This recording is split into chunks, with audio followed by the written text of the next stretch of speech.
Try to solve these questions only when you are having basic knowledge of signals and systems. I have discussed linear systems, I have also discussed time invariant systems, but there are other type of systems also like causal system, stable system, static and dynamic systems. Similarly, I have not covered all the properties of unilateral Laplace transform like time scaling and time shifting.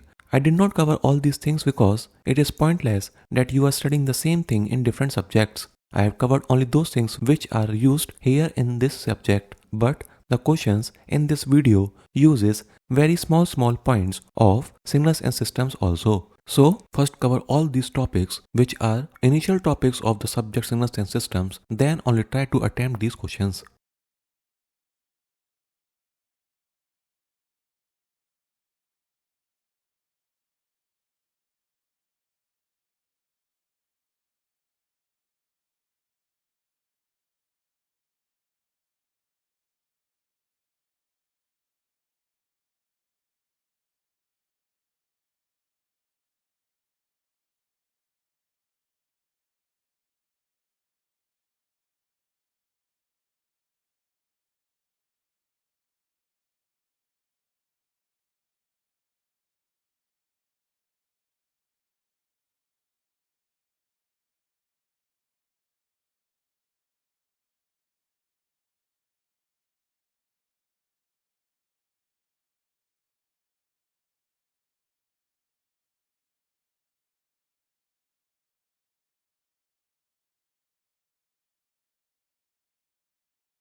Now let's see the solutions. The block diagram in the first question may not be looking very friendly, but it is actually very simple if you rearrange this diagram properly. After rearranging, you can easily find the transfer function of this block diagram, which will come out to be equal to 1 upon s raised to the power n multiplied by s squared divided by s cube plus s square plus 1. Since in the question we have to assume the input to be a step disturbance signal, then let us consider the Laplace transform of input signal ds to be equal to k upon s, where k is a random constant. By putting the value of ds, we can easily find the Laplace transform of the output ys to be equal to k divided by s multiplied by 1 upon s raised to the power n multiplied by s square divided by s cube plus s square plus 1. You can further simplify this expression of output Laplace transform into k multiplied by s square divided by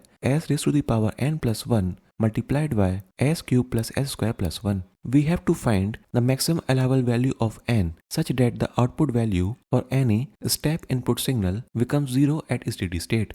Steady state simply refers to the final value, therefore we have to use the final value theorem to find the value at steady state. Until now, everything is bookish and it should not be a problem for any student to solve up to this step. But afterwards, you have to use logical reasoning to find the answer. There can be three cases. The number of roots at origin of numerator could be smaller than the number of roots at origin of denominator, or they can be equal, or the number of roots at origin of numerator can be greater than the number of roots at origin of denominator. Now, you have to inspect each and every case, which you might have done 1,000 times when you have studied limits in earlier classes in mathematics. Pause the video and try to find yourself what could happen in these different cases. In the first case, limiting value will tend to infinity. In the second case, it will give a constant value k, but in the third case, the expression will tend to reach the value 0. And from our question, it is clear that we have to focus on the third case, which will give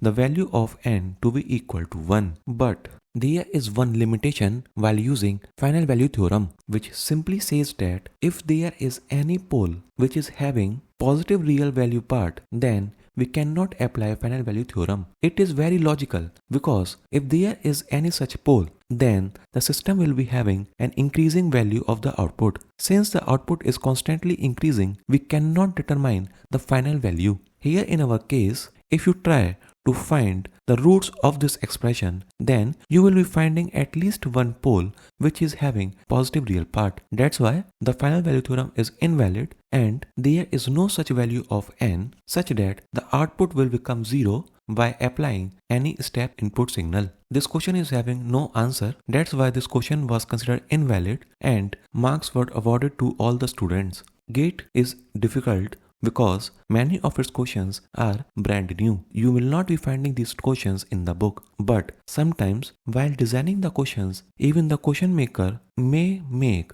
few silly mistakes, and this question is one among them. This question is actually invalid. You might be a little bit angry. You have wasted time on a question like this, but try to think what if you were actually present in the exam.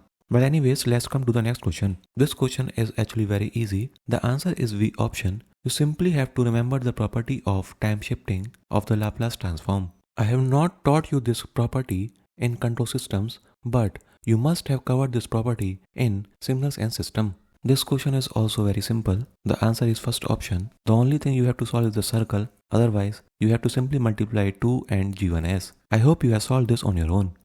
This is another very simple question. Only a slight knowledge of signals and systems is required to solve this question. You can easily find a transfer function which is equal to 6 divided by s minus 2 multiplied by s minus 3. Since both the poles are positive real values, so it is very easy to tell that the system is unstable. When you will become too familiar with this subject, you can easily tell from the transfer function whether the system is causal or not. Like in this case, if you roughly try to find the value of output in terms of input, then you will get this expression. Here I have not found the value of A and B, which is not required. You have to save time in the exams also. There is no need to find the values of A and B. In the final expression, you can see the output is dependent only upon the input values. And causal systems are those systems in which the output is dependent upon only present and past inputs. If the system is dependent upon the future inputs, then the system will be referred as non-causal system. But this is not the case here. That's why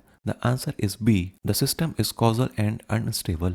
For the fifth question, we are having the transfer function and the input is also provided to be unit step signal whose Laplace transform is 1 by s. Putting the value of input, we can find the Laplace transform of the output to be equal to 2 divided by s multiplied by s plus 1. It is also provided in the question that E is equal to output signal minus unit step signal. To find the limiting value of E at t tends to infinity, we have to find the limiting value of output signal yt and also the limiting value of unit step signal. You have to simply apply the final value theorem to find the limiting value of yt, and you can also apply the final value theorem on the unit step signal, but that is not required actually. You know the value of unit step signal is 1 at all the time t greater than 0. So the answer for this question is 1. This question is also very easy. A differentiator has transfer function whose magnitude increases linearly with frequency. The solution for this question is also easy. You can check it out yourself.